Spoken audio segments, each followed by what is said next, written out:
한국건설기술연구원 이승원 선임연구위원님께서 건물부문 2035 NDC 수립 주요 이슈를 주제로 발표해 주시겠습니다. 여러분의 따뜻한 박수로 환영해 주시기 바랍니다.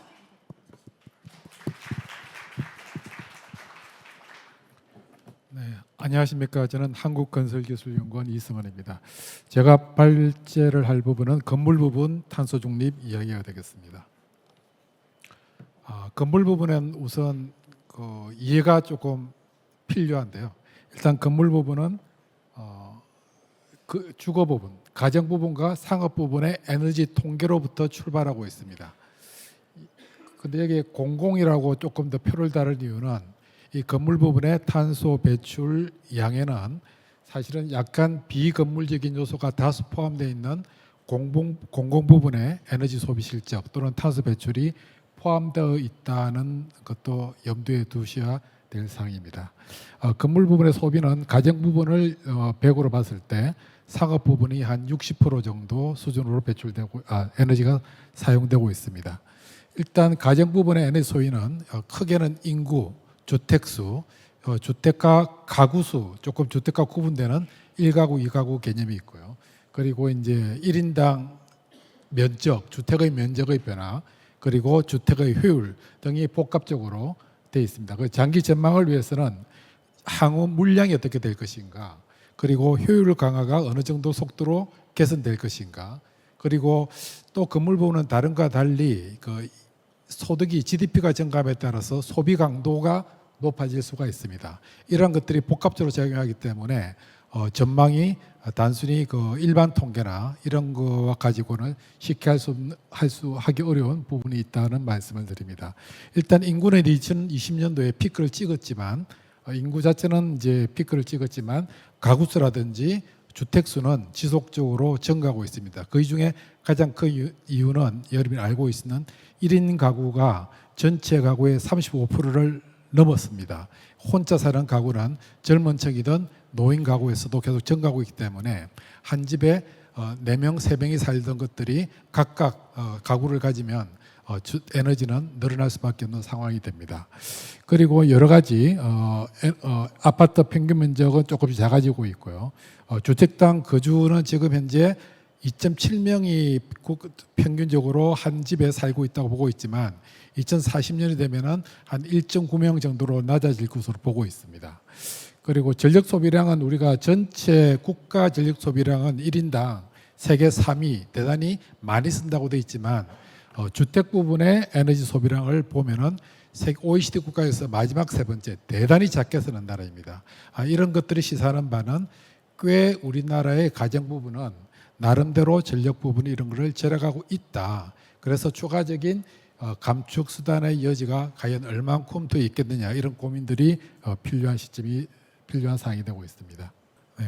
그리고 이제 건물 부분이 가정, 상업, 공공이라는 건물의 용도별로 나눌 수도 있지만 일단 건물의 에너지는 생각보다 다양합니다. 일반적으로 또 우리가 건물 부분이 외부에서 이제 대책을 수립할 때 뭐 단열이나 보일러 효율을 높이면 되지 않겠느냐 하지만 건물 부분은 꽤 다양한 에너지로 구성되어 있습니다. 난방, 냉방, 급탕, 조명, 환기, 가전기기, 사무기기, 엘리베이터, 그리고 급수 동력, 치사까지 이런 거 있기 때문에 단순히 이제 창문을 바꾸고 하는 것만으로는 건물 전체의 에너지 탄소 배출을 줄이기는 쉽지 않고 종합적으로 이 전체에 대한 대책이 필요합니다. 그리고 건물 부분이 이제 앞서 발표에서도 결국은 건물 부분의 대책은 전력화로 가야 되는데 과연 국가 전력 공급의 측면에서 개통의 관점에서 건물 부분의 전력화를 그렇게 달갑게 보고 있지는 않기 때문에 그런 대안으로 건물 부분은 스스로 자립하여 독립적으로 소위 제로 에너지 빌딩이라든지 자립형 에너지 빌딩을 만들면 되지 않겠냐고 하지만 우리가 기술적으로 분석해 보면 건물이 스스로 건물 섹터에서 자립할 수 있는 비율은 한 30%, 40% 정도로 보고 있습니다. 여전히 건물의 탄소 중립을 위해서는 기본적으로 공급 부분과의 인터랙티브, 결합된 방식의 추진이 필수적이다라고 보고 있습니다. 그래서 이제 그리드 인터랙티브라든지 소위 분산형 에너지가 도시 단위로 건물 단위로 발전한다면은, 생산을 한다면은 이런 것들이 공급계통과 어떻게 합리적으로 유기적으로 묶여서 거래가 일어나든지 저장을 하든지 하는 방법을 할 수 있겠느냐, 이런 부분에 대한 논의가 필요한데, 아직까지 건물의 감축 수단의 관점에서는 이런 연계 수단에 대한 진도가 크게 나가고 있지 못한 상황입니다.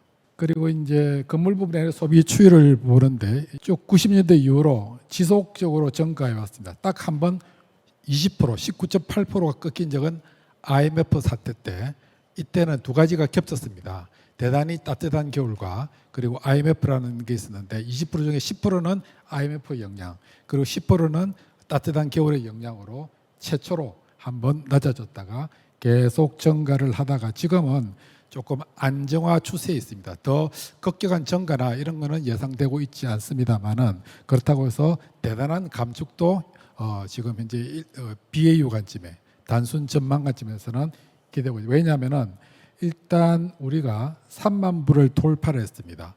3만 부를 돌파했기 때문에 효율은 계속 우리나라 꽤 좋은 속도로 증가하고 있지만 인구는 이제 정체 감소하고 있고 나머지 부분들이 계속 증가 상태에 있기 때문에 그다음에 GDP가 증가를 하면은 제일 우려스러운 부분은 냉방 부분입니다. 지금 현재 이제 가정용 냉방은 누진 요금제로 상당히 구조적으로 억제되어 있는데 여러 가지 이유에서 이제 누진 요금제 철폐라든지 이런 것들이 완화라든지 이렇게 도입되면은 우리 국민의 여력은 냉방비를 지급할 그 경제력은 갖고 있기 때문에 누진제가 그걸 막고 있는 상태에서 이런 거에 의한 증가, 이런 것들이 이제 문제가 되고요.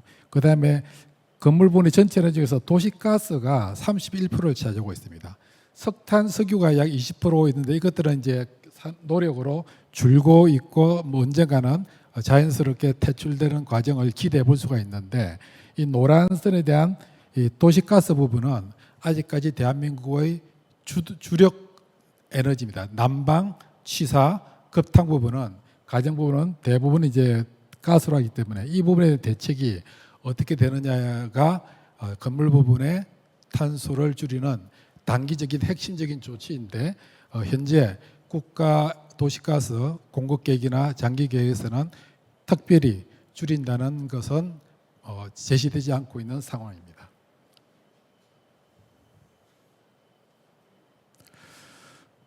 다시 한번 그 건물 부분의 탄소 에너지 사용 문제를 가정 부분과 상업 부분과 공공 부분으로 나누어서 살펴보면은 제일 위에 게 이제 총량 토탈 양이고 노란 부분이 가스입니다. 가정 부분의 가스 사용량은 여전히 증가하고 있는데 상업 부분의 가스 사용량은 약간 정체하고 있고 작년에는 꽤 많이 줄었습니다. 아까 제가 첫 번째 슬라이드에서 IMF 때 10% 줄은 거 긋고 있고 2023년에도 가스가 꽤 줄었는데 가스 요금이 꽤 인상된 바가 있습니다. 건물 부분에 탄소를 에너지 사용량을 줄이는 여러 가지 원인들이 꽤 다양하게 있는 가운데 효율 개선과 별도로 경제적 요인, 가격 요인, 누진제 시행 이런 것들이 사실상 크게 움직이고 있는 요인이 되고 있기 때문에 건물 부분의 대책은 단순히 건물 부분의 단열 개선, 보일러 교체 이런 그 수단뿐만 아니라 조금 포괄적인 국가 경제적인 측면과 에너지 비용의 문제 이런 것들이 같이 결합되지 않겠냐 생각이 있고요. 그리고 건물 부분 결국은 가스가 탄소 중립의 핵심적인 연료인데 31%를 차지하고 있는 이 부분이 결국은 전력화로 대체되어야 하는데 이게 대한 협의, 전기 건물의 포지셔닝, 과연 건물에서 전기 사용은 허용될 수 있는 문제인가 단 국가적 답이 아직 명확하지 않은 상태이고요. 누진 요금에 대한 완화에 대한 국민의 요구가 정대하고 있고 그리고 이제 화석연료가 퇴출되는 가운데 대체 기술이 들어올 경우 우리가 건물 부분에 대한 대책은 건물주가 스스로 책임을 진다는 개념을 갖고 있지만 이걸 비용의 관점으로 환산하면 건축주가 건물주가 부담해야 될 일이 꽤 높습니다. 예를 들면 화석연료 기반의 도시가스 보일러는 약 50만 원, 비싸도 100만 원인데 이 대체 기술은 히트펌프형 보일러가 있습니다. 이거는 500만 원, 1000만 원이거든요. 이제 이런 부담까지 생각한다면 과연 쉽게 건물에 대한 탄소 중립을 비용의까지는 쉽게 보기는 쉽지 않다 이런 부분이 있습니다. 이거는 이제 가정상업 그 에너지를 계절별로 본 것입니다. 이거는 월 단위로 보았을 때 이렇게 나오는 것은 여름입니다. 그래서 여기서 이제 치유인 것은 계절 요인이 존재한다. 그래서 우리가 탄소 중립에 대한 이행 점검을 할 때 줄었느냐 어떻게 됐느냐 할 때 기상이 이상 기후 난동 또는 혹한 혹서가 발생하면은 10% 증가하는 것은 쉬운 일입니다. 건물 부분에. 그래서 이런 이제 기후 정규와 기후 변화에 따른 요인을 감안하여 실제로 줄었는지 안 줄어들었는지 이런 게 필요하고 향후 이제 이상 기후가 아주 혹한 혹서가 많이 발생한다면은 건물 부분의 변동성은 꽤 높아질 수가 있다 봅니다. 가정 부분은 이 빨간 선이 요거가 계절 요인에 의해서 움직이는 것이고 비계절 요인에 의해서 이만불이 기저보호라 그럽니다. 가정기기라든지 사무기기, 취사기기. 그런데 상업용은 이제 계절 요인보다는 기저 요인이 많습니다. 그 상업 부분의 감축을 위해서는 기저 요인이 지배하는 그냥 건물 부분에 안에들은 복사기, 그다음에 텔레비전, 가전기, 사무기기 모든 것들이 이 부분에 포함되어 있기 때문에 이 부분에 대한 대책이 중요하다. 그리고 공공 부분은 아까 처음에 제가 표현할 때 비건물적인 요소가 다수 포함된 에너지 영역인데 이게 지금 명확하게 정의되지 않는 통계 부분입니다. 그래서 공공 부분의 감축을 추진하기 위해서는 이 구성 내역에 대한 조금 더 체계적인 접근이 필요한 부분이 있습니다. 그래서 지금 이제 2035 NDC 작업에서는 진행 중인 과정인데요. 여러 가지 아까 말씀드린 인구라든지 이런 전망을 이거는 국가 전망에서 인구 전망은 이제 제시되고 있는 수치이고 평균 가구원 수도 지금 현재 2.37명에서 1.97로 1인 가구 등의 증가로 인해서 이렇게 변할 거로 예상하고 있습니다. 총 가구 수도 증가합니다. 주택 수도 증가하고 면적도 증가합니다. 그러나 효율이 이제 좋아지기 때문에 장기적으로는 총 에너지 사용량은 크게 증가하지 않고 안정된 점진적 증가, 상업 부분도 될 거로 보고 있습니다. 그리고 감축에 대한 것은 지금 현재 5개 수단을 정하여 진행되고 있습니다. 첫 번째 수단이 건물 에너지 성능 강화입니다. 소위 우리가 많이 알고 있는 제로 에너지 빌딩을 추진한다는 것 신축 부분에 그 기축 부분에서는 그린 리모델링을 확산시킨다는 점. 그리고 이제 고효율 기기를 보급 확대하는 소위 이제 가전 사무기기의 효율을 극대화시키는 노력. 그리고 뱀스 등 스마트 에너지 관리 시스템의 적극적인 도입. 그리고 건물 부분의 탄소 배출량 관리 및 지원. 이 관리 및 지원이라는 것은 결국은 지금 현재 건물 부분에 요구되는 도덕적인 지금까지 어떤 에너지 전략의 예를 비슷한 수단인 짝홀수제라든지 내복 하나 더 있기, 지구 온난화 방지를 위하여 우리가 절약하자는 캠페인이나 슬로건형이 아니라 조금 더 체계적인 건물 부분에도 제도가 들어야 된다. 결국은 1인당 또는 건물당 허용 배출량이라는 개념이 나오고 거기 따라서 필요하다면 지원과 규제가 같이 가는 방안이 검토 시작돼야 된다고 보고 있습니다. 그리고 연료전환, 전력화를 비롯한 건물 부분의 가스 에너지를 어떻게 퇴출시키며 거기에 대한 전력이 어떤 식으로 공급될 것인가에 대한 구체적 계획이 필요한 상태입니다. 2030 과거 NDC 때 기본 계획에서 제시된 내용입니다. 여러 가지 다양한 노력을 하고 있고 한데 크게 볼 때는 간접 배출 중심입니다. 간접 배출이라면 전력, 지역 난방 이 중심의 감축이고 크게는 쉽게 말하면 줄이는 대책 중심인데 소위 효율 강화인데 탄소 중립을 위해서는 바꾸는 정책, 화석 연료를 퇴출시키고 그 자리에 비화석 연료 또는 청정 에너지로 건물 에너지 공급과 수요 구조를 바꾸는 이 부분에 대한 구체적인 계획을 잡아야 수립해야 될 것으로 보고 있습니다. 그래서 이슈가 여러 가지가 있는데 여러 가지가 있습니다. 그래서 우리가 일반적으로 건물에 기대하는 것은 효율 중심이었다. 그러나 효율뿐만 아니라 전환의 개념이 들어와야 되는데 이 전환이 공급 부분에서 주는 것을 기다리지 않아 건물 부분이 전력화 된다면은 뭐 쉽게 말해서 대한민국의 모든이 아니고요. 많은 가구가 쓰고 있는 개별 가스 보일러, 아파트에 있는 이것들이 다 없어져야 된다는 이야기고, 그 자리에 히트펌프 베이스에 또는 혼소용 베이스에 새로운 보일러가 도입되는 대단히 큰 일이 벌어질 수도 있다, 이런 것이고요. 그다음에 자동차 수동 부분에서는 상당히 유력한 수단으로 전기 자동차를 제시하고 있지만, 과연 건물 부분에서 전기 건물을 한다는 것은 과연 허용되는 일인가?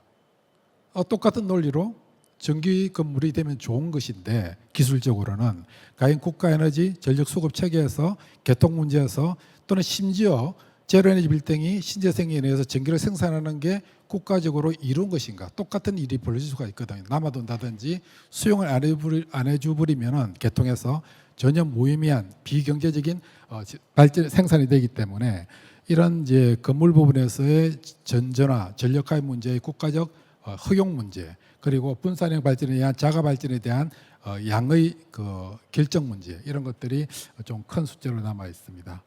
그리고 말씀드린 것 같이 냉난방 외에도 치사 부분은 또 하나 거론했는데, 건물 부분의 약 15%가 치사 에너지입니다.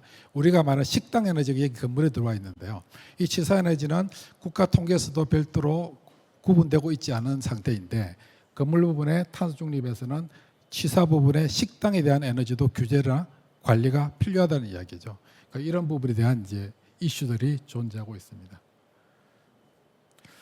그리고 장기적으로 지금 2035 이제 NDC 계획에서는 앞으로 10년 뒤까지 목표를 하고 있기 때문에, 이런 주장들이나 해야 될 일들이 현재의 정책과 제도에서나 시장에서는 작동이 안 되고 있는 것들이 많기 때문에, 반드시 그때까지 달성하기보다는 그런 제도를 위해서 준비를 해야 되는데, 결국은 사용자가 1인당 허용 배출량이라는 개념이 설정돼야 되고, 이게 대한 정보를 국민들에게 제공하고, 정보를 바탕으로 스스로 행태 개선을 통해서 줄이든지, 또는 규제형으로 세금 또는 비용, 요금 제도 등으로 억제를 시키는 방향으로 가든지 하는 제도의 도입이 필요하다. 이 개념은 유럽이나 미국 뉴욕이라든지 선진국에서 꽤 많이 진행되고 있습니다. 그러니까 건물 부분의 규제를 어떻게 하겠냐는 저항이나 우려가 꽤 많은 상태입니다만, 탄소 중립이라는 명제를 위해서 이걸 만약 1순위로 둔다면은, 여러 가지 건설 시장은 국가 경제에 미치는 파급 효과가 크기 때문에 제로에너지 지금 의무화도 1년 유예라는 개념이 거론되고 있고 하는 등 우선순위에 보서는 이제 바뀔 수가 있습니다만은, 탄소 중립이 1순위라면은 이러한 제도의 도입이 불가피하다고 보고 있고, 2035 또는 2040 NDC를 위해서는 이러한 정책의 도입을 위한 준비 체계를 가져갈 필요가 있다, 이렇게 보고 있습니다. 그 다음에 이제 속도와 비용의 문제에서 일반적으로 경로가 백캐스팅에 의한 직선 경로를 선호하고 있습니다만은, 2030에서는 약간 완화된 걸 했는데, 이 경로에 대한 꽤 심도 깊은 고민이 필요하다. 지금까지 제시한 많은 새로운 정책과 수단들이 신규 수단이기 때문에 급속하게 보급하기는 어렵습니다. 그래서 적정한 준비 기간을 거친 다음에 빠른 속도로 이행하는 선준비, 후속도, 이런 개념의 A라인의 경로도 합리적으로 검토해 볼 필요가 있다. 일반적으로 저거를 문제를 지적하고 있지만,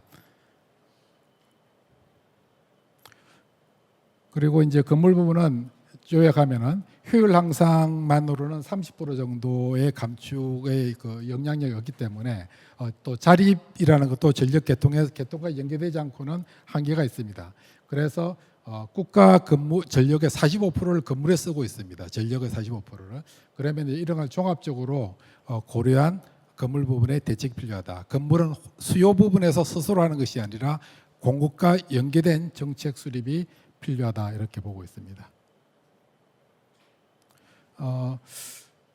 전반적으로 직접 배출 부분은 석탄, 석유, 도시가스를 이렇게 줄여 나가는 방식인데, 일단 선언이 되어야 된다고 보고 있습니다. 어떤 연도에 이제 앞으로 신축 부분에서는 도시가스 가스 보일러를 사용하지 못한다든지 이런 게 있고요.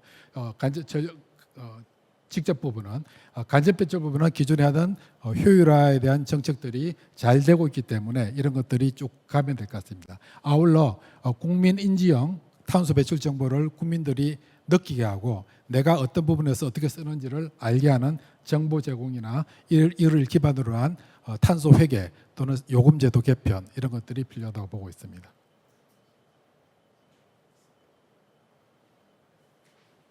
예, 이상으로 발표를 마치겠습니다. 감사합니다.